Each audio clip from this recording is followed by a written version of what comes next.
Bienvenidos a Cuestiones y Debates.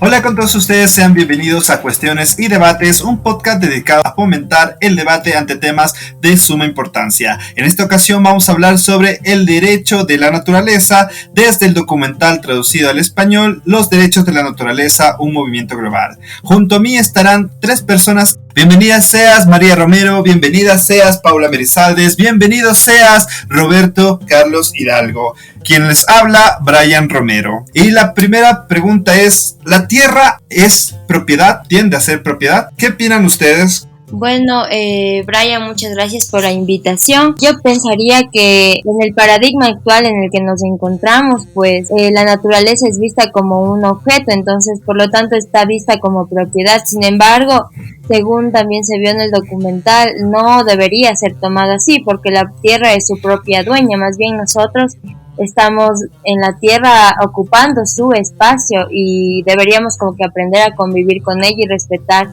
todos los derechos que ésta tenga. Después de que uno ve este documental, es difícil seguir teniendo esta concepción de que la tierra es una propiedad, pero vivimos en una sociedad en que compramos terrenos para nuestras casas, nuestros negocios, y eso nosotros como a nivel, por decir, ciudadano, pero la tierra está vista como ese objeto del cual sacamos recursos, explotamos y la vemos así, pero creo que esto es importante tener en consideración, que hay que tratar de transitar a este cambio de paradigma, a un paradigma que no sea tan antropocéntrico, sino que veamos a la tierra como lo que es un sujeto de derechos que no puede ser explotado así sin más, sin tener ningún tipo de consideraciones, porque las consecuencias pueden ser bastante graves.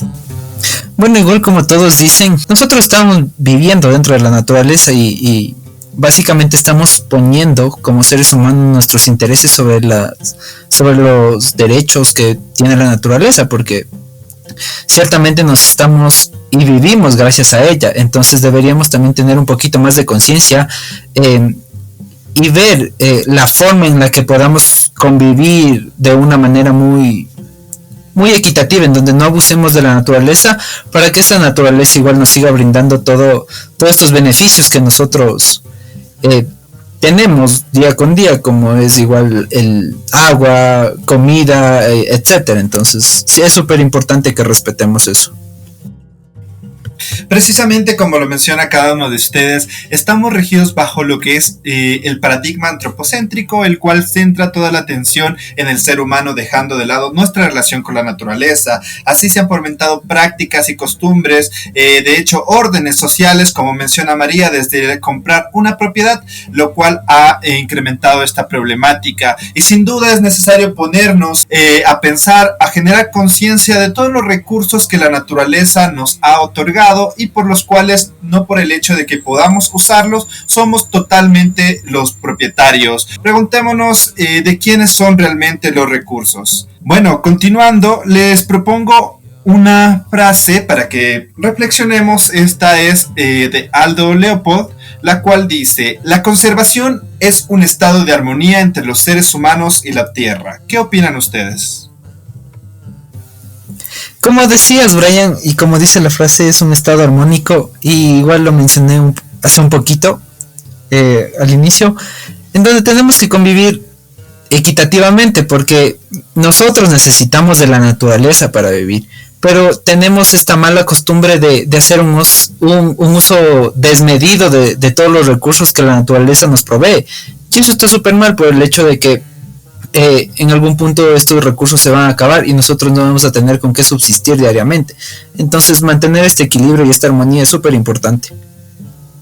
Me parece que sí, pero o sea, yendo a como que al tema en el que se hablaba sobre este tema de la convivencia armónica, yo pienso que sí, o sea que después de todo debemos como que vivir en el tema de la convivencia armónica con la naturaleza, porque como les decía, es como que ella es quien nos alberga y para esto como que hay que tomar un poco de ejemplo en los pueblos indígenas, porque ellos son quienes ven quienes tienen esta concepción de la tierra como nuestra madre. Entonces, por ejemplo, en Nueva Zelanda vimos que están los indígenas maoríes, que ellos son quienes están defendiendo la tierra, quienes también en la colonia le sacaron de su territorio para así explotar esos recursos que tenía su tierra. Entonces ahora vemos que todo ese paradigma de poco a poco está cambiando, porque en Nueva Zelanda ya incluso el gobierno como que les pidió disculpas públicas, hicieron como que una ceremonia y les devolvieron sus tierras para que así ya no haya como que este conflicto y la naturaleza también viva y también nos dé los recursos que nosotros después de todo necesitamos para un futuro. Entonces es como que ayudar a la naturaleza es como que ayudarnos a nosotros mismos, y eso también deberíamos entender. Precisamente como mencionas, Paula, el caso de Nueva Zelanda es el primer ejemplo que nos propone el documental y nos pone a reflexionar en que la naturaleza realmente no tiene propiedad de nadie. Simplemente es su derecho propio de existir, y nosotros como personas tenemos la facultad o potestad de iniciar procesos judiciales en favor de esta. Bueno, continuemos con la siguiente pregunta para ampliar el debate, la cual dice así: los derechos de la naturaleza han fomentado un cambio real de perspectiva, de pensamiento, de costumbres, pero considerar la naturaleza como sujeto y no como objeto es un acto que realmente se está dando, ¿o no?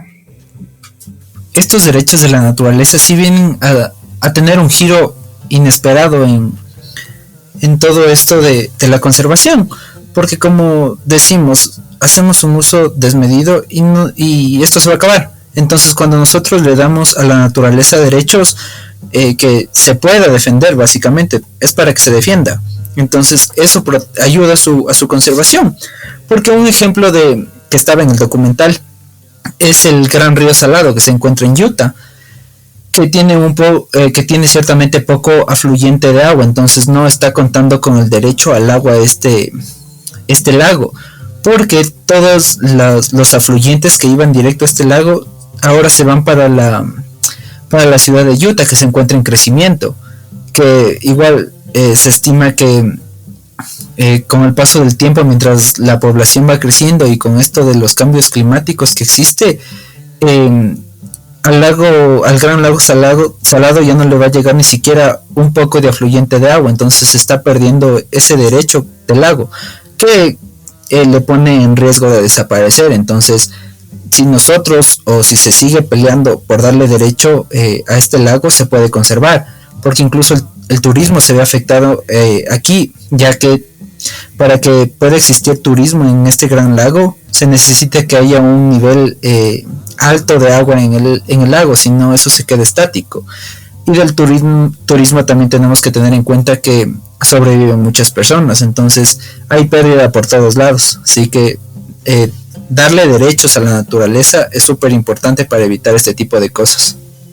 Igual como vemos en el documental, en el caso de Santa Mónica, ellos antes de hacer este cambio en su plan de sustentación, era una ciudad que, como dicen ahí, el 0% del agua potable no venía de sus recursos, porque estaba completamente contaminado. Así como lo menciona Roberto, es muy importante que demos derechos a la naturaleza, en especial a este lago, que por la falta de derechos es que no se puede garantizar que el agua se siga manteniendo en dicho lago. Aquí es donde se recalca la importancia de difundir lo que es la educación en derechos y especialmente establecer políticas locales para que estos lugares de trascendencia histórica y natural sean preservados. Bueno, continuamos con una pregunta más en donde vamos a debatir un poco de lo que es estos derechos de la naturaleza en Ecuador. ¿Ustedes consideran que se respeta realmente la entidad legal de la naturaleza en Ecuador? Yo creería que no, o sea, porque A pesar de que estamos avanzados en el tema de derechos de la naturaleza, de hecho fuimos uno de los pioneros en instaurar dentro de la Constitución estos derechos, nos falta mucho por hacer. Entonces, pero me parece que es bastante importante que haber tenido este precedente, porque así es como que poco a poco esta mentalidad va a cambiar. Por ejemplo, o sea, una vez ya instaurados los derechos de la naturaleza, vimos casos como el de Vilcabamba o casos como el de Los Cedros, en los que se violentaron ciertos derechos y, o sea, fue por parte de funcionarios del Estado. Por ejemplo, en el caso de Los Cedros, fue por parte del ministro de Ambiente, que se pensaría debe respetar pues la ley y la carta como que máxima, que es la Constitución. Claro, o sea, ya tenemos una ley que reconoce, una constitución que reconoce los derechos a la naturaleza, pero estamos bastante lejos de que esta ley se respete de manera completa, porque se podría decir que lo hacemos de una manera parcial, porque vemos cómo en la Amazonía se dan estos casos de minería abierta y, si no estoy mal, en la misma Constitución dice que se debe conceder a estas empresas mineras como que todos los recursos, incluyendo el hidráulico.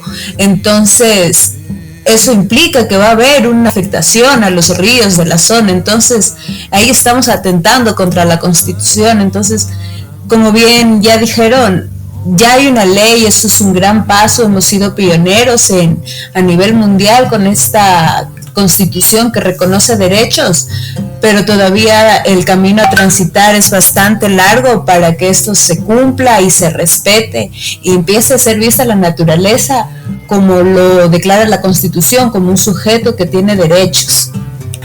Precisamente lo que mencionas, María, es muy importante de recalcar. Hay unas contradicciones gubernamentales en el Ecuador. La Constitución, por un lado, defiende las fuentes de aguas y los cauces de los ríos, pero según la ley de minería, las empresas que trabajan en estas mineras tienen garantizados ciertos servicios, como lo son la potestad del uso de recursos como el agua para su funcionamiento. Esto genera un gran debate en donde se marca ese abismo entre lo que es la ley como tal y cómo está escrita y la forma en la que se pone en práctica.